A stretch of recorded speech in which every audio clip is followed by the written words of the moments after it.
The mood here amongst the journalists, Michelle, febrile, I would say. Lots of anticipation about the vote that's currently taking place and the result later and what it means. In terms of what's happening just behind me at the moment, they've been having a meeting about the Commonwealth Games representatives from there, and that's who's coming out the door behind me. Certainly not Boris Johnson. Earlier we were hoping he would make a brief appearance to welcome the Estonian PM.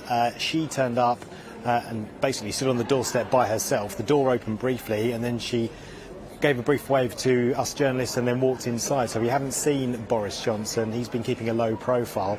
But as you say, he has been holding that meeting with MPs prior to the vote, trying to convince them to back him when they do come to vote. That meeting lasting 27 minutes, and during it he talked about his achievements so far, talking about the vaccine rollout, also about the furlough scheme for supporting workers and businesses during the pandemic, and he said that if they stick with him, he's going to lower taxes, lower crime, etc., and also rebuild trust. And that was an interesting point that was put to him by a frequent critic of the Prime Minister during that meeting, Mark Harper, who said that Boris Johnson he asked Boris Johnson why changes were made to the ministerial code and said that the Prime Minister is asking him to defend the indefensible. The Prime Minister replied that he believes he can rebuild trust if everyone moves off this subject that the media care about, alluding to that text message that you were talking about, or was it an email, I don't know, whichever it was, from that viewer, saying that it's only the media that care about this story.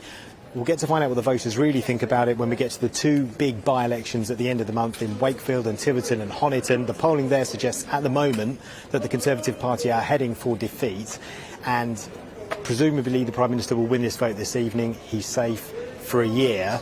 There were warnings from Andrew Bridgen, most notably, the Conservative MP, that they could change the rules, so that year's immunity that he gets may change. They threatened Theresa May with that rule change when she was Prime Minister, and that could happen again with the Prime Minister. So he's safe for a while, should he win that vote tonight, but after the by-elections on the 23rd of June, it could all be up in the air again.